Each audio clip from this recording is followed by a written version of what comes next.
ओम अतुलित बलधामं हेमशैलावदेहं धनुजवन कृशानं ज्ञानिनाम् अग्रगण्यं सकलगुणनिधानं वानराणां धीशं रघुपति प्रियभक्तं वातजातं नमामि। मंगलमूर्ति मारुति नंदन सकल मंगल मूल निकंदन पवन तनय संतन हितकारी हृदय विराजत अवध बिहारी। नमस्कार, स्वागत है आपका आचार्य वाणी में। मैं आचार्य डॉक्टर विक्रमादित्य आपके साथ हूँ और आज का विषय है कन्या राशि वालों के लिए 15 तारीख बृहस्पतिवार का दिन, तृतीया तिथि है इस दिन और ग्रह नक्षत्रों के दृष्टिकोण समझें। इस दिन एक बड़ा परिवर्तन होने जा रहा है। एक तो चंद्रमा परिवर्तन कर आपकी राशि के दृष्टिकोण से बृहस्पति के सम्मुख आकर विराजमान होने जा रहे हैं, गज केसरी योग का निर्माण कर रहे हैं और ये बहुत महत्वपूर्ण है आपके लिए। कई प्रकार के लाभ के योग बनते दिखाई दे रहे हैं। जैसे हमने कहा ना, 4-5 दिन आपके लिए पॉजिटिव बनते दिखाई दे रहे हैं और ये विशेष तौर पर ध्यान रखना कि कई मामलों में आपके लिए आगे बढ़ने के योग बनते दिखाई देंगे। ग्रह नक्षत्रों के दृष्टिकोण से सुख का पदार्पण करने के योग, कई सारी चीज़ों में लाभ की प्राप्ति के योग आपकी राशि के दृष्टिकोण से बनते दिखाई दे रहे हैं। मेहनत के अनुसार से फल प्राप्ति के योग बनते दिखाई दे रहे हैं। लेकिन ध्यान रखिएगा, इस दिन भद्रा का योग है। इस दिन विशेष तौर पर जो भद्रा का योग रहेगा करीब दोपहर के बाद से, तो नए कार्य जो करने के योग हो तो दोपहर के बाद ना करना, दोपहर से पहले 3 बजे से पहले उसमें हाथ डालना आपके लिए अच्छा रहेगा। एक सबसे बड़ा परिवर्तन होने जा रहा है, सूर्य महाराज, सूर्य की संक्रांति का योग बन रहा है और सूर्य महाराज आपकी राशि के दृष्टिकोण से भाग्य में जाकर पदार्पण करते दिखाई दे रहे हैं। और ये भाग्य में जाकर सूर्य का पदार्पण करना आपके लिए बड़ा ही एक अच्छा योग बनाएगा। भाग्य को बूस्ट करने के योग बनते दिखाई देंगे। सूर्य का 9वें भाव में पदार्पण करना आपकी राशि के दृष्टिकोण से बहुत महत्वपूर्ण योग बन सकते हैं। ऐसे में विशेष तौर पर आपको ध्यान रखना पड़ेगा इन दिनों अपने चरित्र में खास तौर पर चीज़ों को बैलेंस होकर देखने का प्रयास करें। ना तो बहुत सरल हो, ना बहुत ज़्यादा कठोर डिसीजन लेने का प्रयास करें। चीज़ों को जहाँ रस्सी छोड़नी है ढीली वहाँ छोड़ें, जहाँ तेज पकड़ के रखनी है तेज पकड़ के रखने का प्रयास करें तो अच्छा होगा। ऐसे में खास तौर पर ध्यान रखने की ज़रूरत है कि ऐसे में कुछ यदि लाभ चाहते हैं तो भगवान के किसी तीर्थ स्थल की यात्रा अवश्य करें। ये सबसे सुंदर योग है।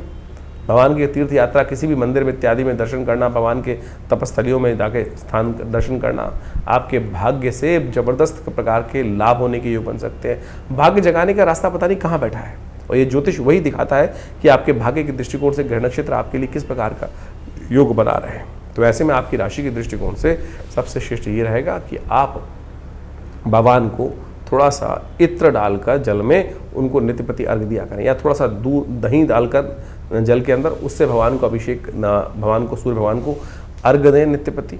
और हो सके तो गायत्री का जप करें और भगवान का सुंदर स्तवन करें। भगवान सूर्य को नित्यप्रति जल देने से इस वक्त सूर्य आपके भाग्य को जगाने के लिए पूरी तरह से 1 महीना अच्छे योग बनाते दिखाई दे रहे हैं। साथ साथ गज केसरी योग भी बनकर तैयार है। 16 तारीख की वर्णन करें तो शुक्रवार का दिन है, चतुर्थी तिथि विद्यमान है और बृहस्पति के सम्मुख आकर चंद्रमा स्वयं विराजमान होकर आपके सुख वाले भाव पर बैठे हैं। कहीं ना कहीं से कुछ नई अपॉर्चुनिटीज़ आपको लाभ देने के लिए तैयार बैठी हैं। बहुत सारी चीज़ें बनती दिखाई दे रही हैं। सो कोई अच्छा नया ऑफर प्राप्त हो सकता है। गणेश चतुर्थी है इस दिन, हो सके तो भगवान गणेश का सुंदर स्तवन कर लाभ लेने का आपको प्रयास करना चाहिए, तो अच्छा कल्याणकारी योग बनेगा। एक बात और ध्यान रखें, अभी विशेष तौर पर 15 और 16 तारीख को ग्रह नक्षत्रों के दृष्टिकोण से गंडमूल नक्षत्रों का योग बन रहा था। ज्येष्ठ और मूल नाम के नक्षत्र चल रहे थे। ऐसे में ध्यान रखना चाहिए जो जातक जन्म लिया विशेष तौर पर 15-16 तारीख में, तो उनके लिए जीवन में योग बनेगा गंडमूल नक्षत्र का। ज्येष्ठ और मूल नक्षत्र दोनों गंडमूल के अंतर्गत आते हैं। ऐसे में मूल शांति बाल्यकाल में ही करा लेनी चाहिए। बाद में ग्रह नक्षत्रों के दृष्टिकोण से मूल शांति कराने का प्रयास किया जाता है तो वो कई बार उतना कार्यकर नहीं होती है। जैसे आप छोटे बाल्यकाल में ही, हमारे यहाँ आजकल प्रचलन है वैक्सीन लगा ली जाती है ना, ये शोध का विषय है। तो ऐसे ही ज्योतिष के अंदर शोध करके ये बताया गया कि भैया अगर कोई व्यक्ति मूल नक्षत्रों में पैदा हुआ है, गंडमूल नक्षत्रों में, तो बाल्यकाल में ही 27 दिन तक उनकी मूल शांति करा लेनी चाहिए। फिर हमने देखा है कि बच्चे सफल ही नहीं होते। गंडमूल के अंदर बच्चा अकारण ही मूल शांति हुई नहीं और फिर अकारण कष्ट पाता रहता है। ग्रह बिल्कुल अच्छे हैं लेकिन कहीं ना कहीं योग चल रहा है और ये ज्योतिष के शोध का विषय है। इसमें हमारे शास्त्रज्ञों ने इस सुंदर रूप से चीज़ को बताया है, तो आप इसको समझते हुए कार्य कर लीजिए पहले ही, अच्छा रहेगा। फिर देर हो जाती है, फिर कुछ लाभ नहीं होता है। तो इस प्रकार से राशिफल आपने समझा, लेकिन ये जो ज्येष्ठ का महीना बहुत ही वास्तविक तौर पर ग्रहों का परिवर्तन के तौर पर यदि समझें तो बड़ा महत्वपूर्ण रहने वाला है।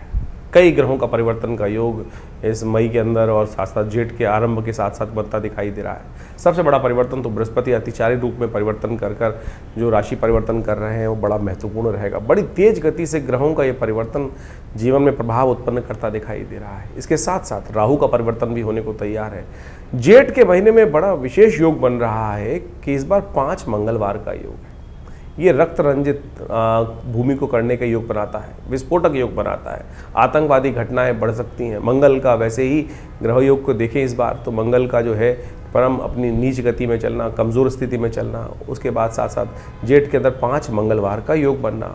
और ये जेठ का महीना जो है 5 मंगलवार को रक्तपूर्ति यानी युद्ध की आशंका को उत्पन्न करता है, अशांति का वातावरण बनाता है, आतंकवाद को बढ़ाने के लिए योग बना सकता है। कई लोग दुस्साहस करते दिखाई दे रहे हैं और जिस प्रकार से अभी भारत के अंदर स्थिति बनी है आपने सबने देखा, उसके भयावह परिणाम आगे आने वाले समय में कई जगहों पर देखने को आपको मिल सकते हैं। ग्रह नक्षत्र परिवर्तन की तरफ जा रहे हैं और उन सब का प्रभाव हर व्यक्ति पर, हर जीव पर होता ही है। इसको हमें प्रत्यक्ष रूप से समझने के लिए ज्योतिष की जो गहनतम विशेष तौर पर जो गूढ़ गणित है उसके द्वारा चीज़ों को समझा जा सकता है। समय कभी भी ऐसा नहीं हो सकता कि एक जैसा ही समय हर एक के लिए निकले।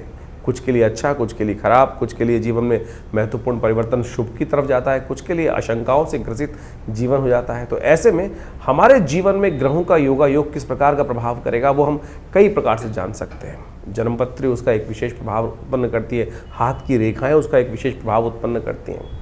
इसके साथ साथ ग्रहों की गणना भी यदि हम देखें तो बहुत महत्वपूर्ण प्रभाव दिखाती है। लेकिन कई बार क्या होता है कि हम लोग यहाँ पर जो सोशल मीडिया आज की तारीख में अपने चैनल के माध्यम से आपके समक्ष उपस्थित होते हैं वहाँ पर राशि के अनुसार से जाते हैं। देखिए राशि का कॉन्सेप्ट भी ऐसा है कि लोगों को बहुत सारा अज्ञानता के साथ समस्या उत्पन्न कर देता है। देखिए राशि जो है कई प्रकार की हैं। एक तो सूर्य के अनुसार से राशि चलती है जो पूरे विश्व के अंदर ज़ोडिएक साइन के नाम से सूर्य जो महीने में एक बार परिवर्तन होता है उसके अनुसार से प्रभाव उत्पन्न करके एक महीने तक एक ही राशि रहती है पूरे विश्व में। यदि वेस्टर्न एस्ट्रोलॉजी के अनुसार से देखा जाए तो पूरे विश्व में वही राशि मशहूर होती हैं। ज्योतिष की गणनाओं के अनुसार से नाम की भी एक राशि होती है। आपका नाम किस अक्षर पे निकल रहा है तो उसके अनुसार से कौन से चरण में पड़ा, कौन से नक्षत्र में पड़ा, नक्षत्र किस चरण में आया, उसके अनुसार से राशि के कौन से प्रभाव में आएगा तो उसके अनुसार से भी राशि बन सकती है। फिर आपकी चंद्र राशि, आपकी चंद्र जो जहाँ पर आपकी कुंडली के अंदर चंद्रमा विराजमान है उसके अनुसार से भी राशि होती है। और सबसे ज़्यादा जो मूलतः जन्मपत्री के अंदर यही प्रचलित विषय माना जाता है कि गोचर के दृष्टिकोण से देखने के लिए चंद्र राशि का सबसे ज़्यादा योग देखा जाता है। इसके बाद भी और उसको सूक्ष्म देखें। देखिए सबसे पहले आप इसको हमने समझाने का ऐसे प्रयास किया कि एक सूर्य की राशि है वो महीने में एक बार बदलता है, यानी 12 महीनों के 12 राशि के हिसाब से 12 सूर्य हो गए तो उसमें हजारों लाखों करोड़ों अरबों लोग एक ही राशि में आ गए। लेकिन उसके बाद फिर और सूक्ष्म हुआ तो चंद्र राशि के अनुसार से आ गया कि वो आपके नामक जो चंद्र राशि 2.5 दिन में 2 से 2.5 दिन में एक बार बदलती है तो उसके अनुसार से देख सकते हैं। फिर और सूक्ष्म करने के लिए लग्न राशि, आपका लग्न किस दिन में 24 घंटे में 12 राशियां परिवर्तन कर जाती हैं लग्न के दृष्टिकोण से, तो उसमें किस लग्न में आपका जन्म हो रहा है उसके अनुसार से राशि का प्रभाव भी हो सकता है। अब कई बार आप अपनी नाम की राशि देख रहे हैं, उसका प्रभाव कितना है वो आपको समझना पड़ेगा। ज्योतिष की गणनाएं जब कोई विद्वान ज्योतिषी देखता है तो उसके अनुसार से देख के बताता है कि भैया कहाँ कौन सी चीज़ आपके जीवन में फलीभूत हो रही है, चंद्र राशि, सूर्य राशि, लग्न राशि या नाम की राशि। तो इसके लिए आपको बहुत सारी गहन अध्ययन करने पड़ते हैं, बहुत चीज़ समझनी पड़ती हैं, तो उसके अनुसार से आप देखने का प्रयास करें। कई बार कई लोगों के मन में भ्रांति उत्पन्न होती है कि हमारी राशि से हमारा प्रेडिक्शन मिल रहा है या नहीं मिल रहा, क्या आपकी वो राशि ठीक है भी, तो उसके लिए सही रूप से जानने का प्रयास तो करें। हम यहाँ पर अपने इस प्लेटफॉर्म पर इस स्थान के माध्यम से आपके समक्ष चंद्र राशि के माध्यम से और लग्न राशि के माध्यम से चीज़ों को वृहद रूप से बताने का प्रयास करते हैं। उसको आप देखेंगे तो आपके जीवन में महत्वपूर्ण परिवर्तन का योग आप स्वयं बना सकते हैं। इसके बाद भी आपकी दशाएं, अंतरदशाएं, वो सब भी बहुत बड़ा एक जो प्रभाव है वो जीवन में उत्पन्न करने का योग बनाती हैं। तो ऐसे नहीं कि ज्योतिष को हम बहुत ऐसे ही देख लें, तो आपको कोशिश ये करें, हमने गोचर के दृष्टिकोण से इस राशि फल को आपके समक्ष रखा है और उसको समझें। उसका जो बाह्य रूप है उससे आपको बहुत सारी चीज़ों को सही रूप से ज्ञान प्राप्त करने का रास्ता प्राप्त होगा। उपाय के बारे में भी बहुत सारी चीज़ें हम इस कार्यक्रम के माध्यम से एक नई व्यवस्था आपके समक्ष उपस्थित करने का प्रयास कर रहे हैं। आज सबके सब समाज के लोग टूने टोटकों में फंस गए हैं। ऐसा कर लो, ऐसा कर लो, ऐसा कर लो, ऐसा कर लो। शास्त्र के दृष्टिकोण से यदि पौराणिक मत के अनुसार से देखा जाए तो हमारी हर तिथि का एक विशेष त्यौहार, विशेष उत्सव के रूप में जो शास्त्र में वर्णन कथाओं के माध्यम से मिलता है वो हमें समझना चाहिए। और वो तिथि वार योग के अनुसार से, ग्रह योग के दृष्टिकोण से हमारे ऋषि मुनियों की अद्भुत खोज है और उन्होंने कथाओं के माध्यम से उसका वर्णन हमारे विभिन्न ग्रंथों में, पुराण इत्यादि में समय समय पर, जगह जगह पर करने का सुंदर प्रयास किया है। उससे रहस्य समझ में आएगा आपको कि कौन सी तिथि में, कौन से वार में, कौन से योग में, कौन से ऋतु के अंदर कौन सी चीज़ों को उपयोग करके आप अपने जीवन की बहुत सारी समस्याओं को ठीक कर सकते हैं। जैसे पूर्णिमा आ रही है, सत्यव्रत होता है, उसके साथ साथ इसके साथ साथ ग्रहों का परिवर्तन जब हो रहा है तो उनका प्रभाव किस प्रकार से होगा। तो उन चीज़ों को यदि शुद्ध रूप से आप समझेंगे तो देखिएगा महत्वपूर्ण परिवर्तन आप स्वयं प्राप्त कर सकते हैं। ज्योतिष कोई ऐसा साधारण विषय नहीं है कि बहुत आसानी से, जितना ज़्यादा गहन उसके अंदर उतरेंगे उतनी ज़्यादा सूक्ष्म चीज़ें आपको समझने को मिलती दिखाई देंगी। आपको भी स्वयं आश्चर्यचकित होने के प्रभाव बनेंगे कि कैसे इस ज्योतिष विज्ञान के माध्यम से वो योग आपके जीवन में एज इट इज़ फलीभूत होते हैं। जब वो फलीभूत होते हैं ना, बिल्कुल जैसा कॉम्बिनेशन बनता है कि 1:1, 1+1 2 ही है तो 2 ही होगा, तो उसके दृष्टिकोण से आप इसको समझ लें। अब एक बात और, बहुत सारे लोगों के मन में एक प्रश्न उठता है कि हमारे भविष्य में जब जन्मपत्री निर्धारित है, जन्मपत्री बिल्कुल समस्या को जो एक बात माने कि भविष्य के दृष्टिकोण से एक चार्ट बनकर आया है और उसमें घटना आपके जीवन में लिखी है, तो वो फलीभूत होनी है, तो उसको बदलाव कैसे किया जा सकता है? अरे क्यों नहीं बदलाव किया जा सकता? उपाय रेमेडियल एस्पेक्ट तो है ना। अगर आप समझे, जो जन्मपत्री के फलादेश बना है, जो जन्मपत्री ग्रह योग बना है, किसके कारण से बना है? आपके पूर्व जन्म में अर्जित कर्मानुसार। वो एक लेखा जोखा है, बैलेंस शीट है जो आप पिछले जन्म से लेकर आए हैं अपने कर्मानुसार, और आपके जन्मकालीन में वो बैलेंस शीट आपके समक्ष आके उपस्थित हो गई। पढ़ा लिखा सीए उस बैलेंस शीट को देखकर कंपनी की स्थिति को बहुत अच्छे से भांप सकता है। और उसके बाद उसने क्या कार्य करना है, उसके बाद आपके पास कितने लायबिलिटीज़ हैं, कितने आपके पास एसेट्स हैं, उसके द्वारा आप आगे बढ़ने के योग बना सकते हो। तो उसी प्रकार से आपकी जन्मपत्री का भी यही विषय है कि आप लेखा जोखा जो पिछले जन्म से लेकर आए हो, जन्मकालीन जन्मपत्री होती है। उसके बाद गोचर का प्रभाव हर रोज परिवर्तन हो रहा है। आप किस दिशा में कार्य कर रहे हो, किस दिशा में कार्य नहीं जा रहे हो, कौन से अच्छे कार्य कर रहे हो, कौन से खराब कार्य कर रहे हो, तो उसी से तो भाग्य बन रहा है आने वाले समय में। तो ये समझ लीजिए, यदि किसी की कुंडली में कोई अशुभ योग है तो आप सही दिशा में कार्य कर कर, गुरु का सानिध्य लेकर, परमात्मा की कृपा से उस अशुभ योग को बदल सकते हो। हजारों लाखों लोगों ने बदला है। असंभव से असंभव कार्य आप जीवन में समझकर ठीक कर सकते हो। ऐसे जैसे तुलसी बाबा ने लिखा ना, सकल पदार्थ है जग माही, आगे लिखा कर्महीन पुरुष पावत नाही। तो आप समझे कि ये सुंदर योग जो आते हैं, अभी शनि से बहुत सारे लोग त्रस्त हो रहे हैं। शनि महाराज विशेष तौर पर परिवर्तन की तरफ जा चुके हैं, कईयों के लिए अच्छे हैं, कईयों के लिए खराब हैं। अभी इसी मई के महीने में अमावस्या के दिन, जेठ की अमावस्या के दिन शनि जयंती पड़ेगी। तो शनि जयंती के दिन कहा जाता है कि भगवान शनि की प्रार्थना करें, शनि का उपवास करें, शनि का मंत्र जप करें। हमने अपने आश्रम पे जो शास्त्र में वर्णित व्यवस्था है उसके अनुसार से कार्य करने का प्रयास करते हैं हम। आज क्या है कि शनि की दुकान हर जगह खुल गई है। हर चौराहे पे आप देख लीजिए, एक नया शनि का मंदिर लोग खोल के बैठ जाते हैं और उसके अंदर दुकान के तौर पर, और वहाँ तेल पे तेल चढ़वाए जा रहे हैं या कुछ और करे जा रहे हैं। शनि की मूर्ति बड़ी से बड़ी करते चले जा रहे हैं। उससे क्या होगा भाई? हमारे आज प्राचीन काल में यदि आप देखें तो संपूर्ण शास्त्र दृष्टिकोण से अगर देखें तो कहीं भी इस प्रकार से शनि की मूर्तियों का लगाने का वर्णन कहीं नहीं मिलता। पंचदेव उपासना, शास्त्र सनातनियों को पंचदेव उपासना और उसके अनुसार से जो वर्णन है उनके अनुसार से उनकी चीज़ करने का शास्त्र में वर्णन प्रयास किया जाता है। लेकिन ये दुकानें जो खुल गई हैं और तेल पर तेल शनि को चढ़वा कर, और वहीं जो उसका कार्य किया जा रहा है, शनि भी महाराज सोचेंगे कि भाई क्या कर रहे हो।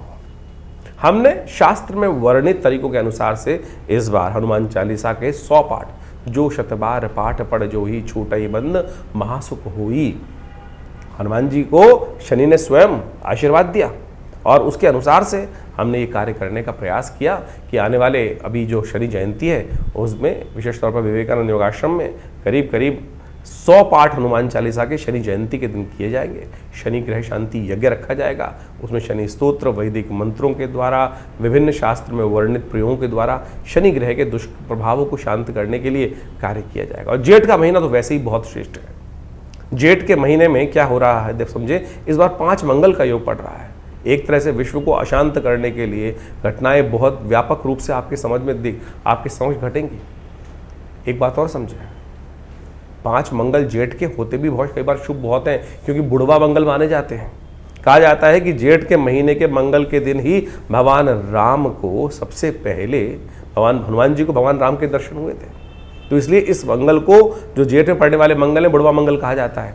तो हम विवेकानंद योग आश्रम में इन पूरे बुढ़वा मंगल पर जितने भी मंगल पढ़ेंगे, बुढ़वा में 5 मंगल पढ़ेंगे, उनमें सुंदरकांड का सुंदर पाठ करें, आप भी करें। देखिए ये सुंदर रूप से हनुमान जी को प्रसन्न करने का प्रयास करें, और सुंदरकांड अपने आप में समस्त जो कष्ट हैं उनको निवारण करने का योग बनाता है। इस भवसागर से पार करने का, भगवान के नाम के उस प्रभाव को यान बनाकर बिना किसी माध्यम से इस भवसागर से पार करने का सुमार्ग जो है वो सुंदरकांड का पाठ बनाता है, भगवान की आराधना बनाती है। तो कोशिश ये करें इस रूप से इन समस्त रहस्यों को समझने का प्रयास करें, टोटकों में न फंसे। तो हम इस कार्यक्रम के माध्यम से आपके समक्ष उन समस्त शास्त्र विदों के अनुसार, शास्त्र की बातों के अनुसार से, पौराणिक वैदिक ज्योतिष के अनुसार से उन प्रभावों को आपके समक्ष रखते हैं। इन सब चीज़ों को गहन चिंतन करें, अध्ययन करें, आवश्यक रूप से समझने का प्रयास करें। देखिए मन में ना आशंका और संशय उत्पन्न करना बहुत आसान होता है। मन को नास्तिकता की तरफ ले जाना तो अपने आप ही भाग जाएगा, लेकिन उस विश्वास को जगाने के लिए आपको बहुत लाखों प्रयास करने पड़ते हैं। इसलिए अपने विश्वास को उस परमात्मा चरण से न डिगने दें। जीवन के कष्ट हैं, वो कष्टों का कोई ना कोई कारण है। इस बिना कारण के तो कुछ भी आपके जीवन में नहीं होता है, और ज्योतिष, भारतीय संस्कृति के शास्त्र उसको प्रमाणित करते हैं, समझाते हैं कि किस कारण से आपके जीवन में क्या घटनाएं घटने के योग बने। तो आप सत्य समझ लें, इस हमारे शास्त्रों में हर प्रश्न का जवाब दिया गया है। हर प्रश्न का जवाब देने के लिए परमात्मा स्वयं उपस्थित हुए। देखिए एक बार कथा आती है, भीष्म पितामह ने भगवान कृष्ण से पूछा कि महाराज मैंने अपने 100 वर्षों के पिछले जन्म में मुझे याद है कि मैंने कोई भी एक छोटा सा भी अपराध कार्य नहीं किया जिसके कारण से ये बाण शैया पर मुझे लेटने का प्रयास पड़ा। बाण शैया पर योग ऐसा बना कि मुझे बाण शैया पे आना पड़ा, ऐसा कौन सा कारण बना? तो भगवान ने उसका भी जवाब दिया। तो शास्त्र में आप समझें कि आपके समस्त प्रश्नों का जवाब है, लेकिन विश्वास के साथ जवाब उसका दिया जा सकता है कि जो शास्त्र मत के अनुसार से हो। तो इसलिए व्यंगात्मक तौर पे जो प्रश्न उत्पन्न होते हैं तो उनका तो कोई जवाब नहीं है। तो इसलिए आप शास्त्र के दृष्टिकोण से इन समस्त विवेचनाओं को जो हमने ग्रह गणनाओं के आपके समक्ष उपस्थित किए उन सबको समझें। आपका ज्योतिष विज्ञान, भारतीय संस्कृति का ज्योतिष विज्ञान अनादिकाल से भगवान की प्रेरणा से उत्पन्न किया गया है और हम सबके कल्याण के लिए उत्पन्न किया गया है। उन सब के सुंदर रहस्यों को हम समझकर अपने जीवन में सुख की तरफ, कल्याण की तरफ, परमात्मा के चरणों की तरफ अपने आप को उद्धृत करने का, आगे बढ़ाने का प्रयास करेंगे तो बहुत शुभ होगा, कल्याण के योग बनाना दिखाई देगा। तो इस वास्तविक जीवन के सत्य चरित्र की तरफ आपको प्रेरित करने के लिए योग ज्योतिष शास्त्र बनाया गया है। तो आप सब अपनी जन्मपत्री को अच्छे से विश्लेषण कराएं, जीवन में समय को समझें। बड़े भाग्य मानुष्य तन पावा, ये भाग्य से मनुष्य तन प्राप्त किया है, ऐसे ही मत गवाइए इसको कि कुछ नहीं होता। क्योंकि कई लोग परेशान होकर कई बार कहते हैं अरे सब बकवास है, कुछ नहीं होता। अरे बिल्कुल, इस संसार में कुछ भी बकवास नहीं है। इस संसार को परमात्मा ने रचा है तो किसी कारण से रचा है। आए थे हरि भजन को ओटन लगे कपास। इसलिए हम अपने उस मंतव्य को भूल चुके हैं, उस कारण को भूल चुके हैं। तो हम अपने आपके जीवन में जो भी प्रश्न उठ रहे हैं चिंता ना करें। आप हमारे आश्रम पर रविवार को एक आश्रम में जनरल प्रोग्राम करते ही हम लोग, और उसमें सब लोग आकर बैठ सकते हैं, कोई फीस नहीं चार्ज की जाती है। रविवार के दिन यज्ञ में आकर बैठिए, वो सुंदर भंडारा होता है, बड़ा विशाल भंडारा होता है। नित्य प्रति करीब पिछले 50-40 सालों से आश्रम पर यज्ञ की व्यवस्था है। 8 घंटे नित्य प्रति माँ भगवती के सानिध्य में दुर्गा जी का जो शिवविग्रह 1947 में पाकिस्तान से लाया गया, वो आज हमारे आश्रम पे प्रतिष्ठित है। उन्हीं के सानिध्य में, उन चमत्कारी 500 साल पुरानी भगवती के दिव्य प्रतिमा के सानिध्य में सदगुरु आचार्य श्री केशव देव जी, हमारे पिताजी की प्रेरणा से वो यज्ञ स्थल का, भगवती के मंदिर का निर्माण हुआ। और महाभगवती के सानिध्य में आज विभिन्न भारतीय शोध का विज्ञानों के ऊपर शोध किए जाते हैं, चाहे वो मंत्र विज्ञान है, चाहे वो यज्ञ विज्ञान है, चाहे वो भारत का योग विज्ञान है, चाहे आयुर्विज्ञान है। और पूरा बड़ा संस्थान आश्रम की तरफ से निर्माण किया गया है। करीब करीब 50 से 60 पुस्तकें जो भारतीय संस्कृति पराविज्ञान के ऊपर भारत पराविज्ञान के रहस्यों को वर्णित करती हैं, वो हमारे आश्रम के द्वारा प्रकाशित की गई हैं। और आपके प्रश्नों का समाधान देने के लिए तो ज्योतिष की समस्त व्यवस्थाएं भी आश्रम पर की गई हैं और समय समय पर विभिन्न कार्यक्रम रहते हैं। और जेठ के पूरे 5 के 5 मंगलवार पर सुंदरकांड का पाठ भी रहेगा। शनि जयंती का, जैसे हमने आपको बताया, बड़ा विशाल कार्यक्रम मई के अंतिम में व्यवस्था की गई है। 28 मई को जो सुंदर कार्यक्रम रहेगा मंगलवार के दिन, आप उसमें पूरी तरह से भाग लेकर इन समस्त अपने जीवन के कष्टों को दूर करने के लिए व्यवस्था बना सकते हैं। और बहुत सारे लोगों का एक प्रश्न और रहता है कि हम आपसे मिलना चाहते हैं, तो आप आइए, स्वागत है। विवेकानंद दिल्ली में, मैं बाहर जाना बहुत मुश्किल हो पाता है हमारे लिए, दिल्ली से बाहर निकलना, तो आप आइए विवेकानंद योगाश्रम दिल्ली में। और महीने के पहले रविवार के दिन एक व्यवस्था हमने विशेष तौर पर करी हुई है कि जिनके भी कोई प्रश्न का समाधान चाहते हैं तो विवेकानंद योगाश्रम में सुबह 8 बजे से लेकर सुबह 11 बजे के बीच में आप उस यज्ञ कार्यक्रम में आकर हमसे प्रत्यक्ष रूप से मिल सकते हैं, सानिध्य प्राप्त कर सकते हैं। और जो भी प्रश्न होगा उसका छोटा मोटा जवाब जो भी होगा वो आश्रम की तरफ से उस समागम के अंदर व्यवस्था दी जाती है, कोई फीस नहीं चार्ज की जाती।